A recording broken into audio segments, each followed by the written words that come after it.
Setelah Lina mendengarnya, jari tangannya terlihat kaku dan menundukkan kepalanya lagi. Meskipun hatinya saat ini terasa aneh, tapi dia masih tidak mau mengakuinya.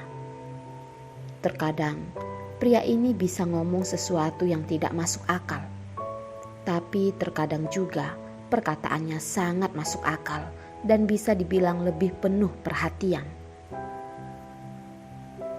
Lina menjawabnya dengan suara yang halus.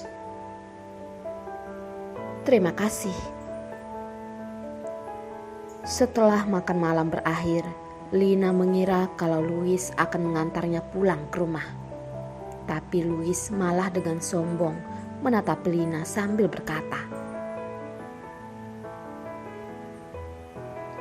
"Karena hari ini adalah hari ulang tahunmu, aku memberimu satu kesempatan. Kamu boleh memilih satu tempat di mana kita akan pergi kencan." Lina merasa hampa.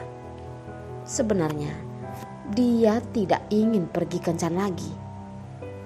Tapi karena Louis kelihatan seperti bisa membaca isi hatinya, matanya langsung terlihat sinis dan berkata dengan nada memperingati, "Jangan bilang kalau kamu tidak mau lanjut kencan denganku dan ingin pulang ke rumah." Kalau saja dia berani berkata seperti itu, ini artinya dia sengaja membuat Louis marah. Lina menggelengkan kepalanya. Dia belum pernah pergi kencan dengan orang lain sebelumnya. Karena ini adalah kencan pertamanya, jadi semua pikirannya itu kosong dan tidak tahu mau pergi kemana. Jadi dia melihat air laut yang ada di bawahnya itu dan membuka mulut berkata, "Akuarium."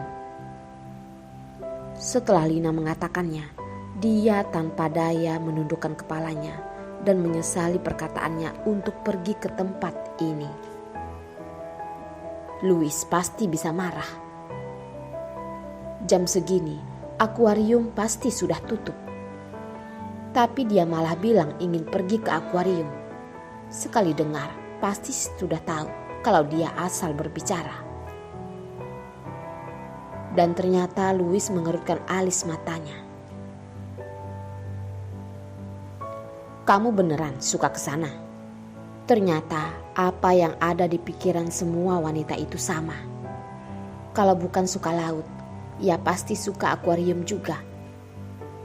Jelas-jelas tempat kencan ini sangatlah bosan. Tapi ini juga kencan pertamanya. Selera kencannya tidak buruk juga. Ini juga seperti apa yang ditulis di buku. Tidak peduli itu kekasih, kencan ataupun hal-hal yang bosan, dia juga bisa membuatnya menjadi romantis. Lina juga menambahkan, "Tidak pergi juga boleh." Raut wajah Louis terlihat lebih sinis. "Siapa bilang tidak pergi? Ayo, kita pergi ke akuarium. Aku akan memuaskanmu." Lina hanya terdiam. Di dalam akuarium, saat Lina berdiri di depan kaca yang besar, terlihat sangat banyak hewan-hewan laut yang sedang berenang di sana. Dia merasa ini semua seperti sebuah mimpi. Dia beneran dibawa Louis ke akuarium. Sesuai dengan identitasnya Louis, dia sama sekali tidak merasa kesusahan, meskipun akuarium itu sudah tutup. Lina menunjuk ke kaca itu. Seekor ikan yang tubuhnya bersinar itu tertarik dengan tangannya dan berenang ke arah jarinya. Sudut mulutnya Lina membentuk senyuman kecil, sangatlah lucu. Tapi Lina tidak menyadarinya. Di saat seperti ini, apa yang sedang dipikirkan Louis sama dengannya. Tapi pandangannya hanya mengarah ke arahnya. Louis menemani Lina berjalan di akuarium itu. Di malam ini, pengunjung yang ada di dalam itu hanyalah mereka berdua. Lina terlihat sangat bahagia. seorang petugas mengambil kamera dan berkata dengan sopan, "Apakah Anda berdua ingin foto bersama? Gratis juga kok." Dalam hati Lina berkata tidak perlu lagi. Dia tidak mau meninggalkan memori tentang mereka lagi. Dan berdasarkan apa yang dia tahu, tidak peduli itu koran ataupun majalah, semuanya tidak ada foto Louis. Bahkan foto keluarga Liu yang digantung di dinding itu juga tidak ada wajahnya Louis. Jadi dia berpikir kalau pria ini pasti tidak suka dipoto. Ambil foto kami." Mata Lina melotot dengan lebar. Dia tidak menyangka kalau Louis mau dipoto. Dari foto pertama, dia tampak sangat kaku saat dia dirangkul oleh Louis. Louis juga merasakan rasa yang sama. Saat itu dia tidak hanya tidak menyuruh petugas foto untuk pergi, malahan membiarkan petugas foto mengikuti mereka sepanjang jalan. Setiap berjalan selangkah, Louis memeluk Lina dengan erat untuk dipoto. Dan Lina juga tidak bisa melakukan apa-apa lagi. Dia selalu merasa kalau Louis adalah seorang sangat tidak suka berfoto. Tapi tak disangka, ternyata dia adalah seorang yang suka selfie. Setelah meninggalkan akuarium, Lina duduk di kursi dan matanya perlahan-lahan terasa semakin berat. Awalnya dia masih bisa menahannya, tapi pada akhirnya dia merasa tidak jelas lagi dan akhirnya tertidur. Dan di saat Lina linglung, kepalanya ditidurkan ke paha pria itu untuk dijadikan bantal agar Lina bisa tidur dengan nyenyak. Subuh. Saat Lina terbangun dari tidurnya, dia melihat sekelilingnya dan menyadari kalau sangat asing baginya. Seluruh kamarnya menggunakan warna putih dan hitam sebagai dasarnya.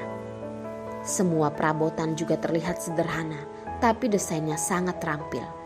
Harganya juga pasti sangat mahal. Lina menyadari kalau kamar ini pasti kamar seorang. Dan sekarang Lina mencium adanya aroma pohon pinus.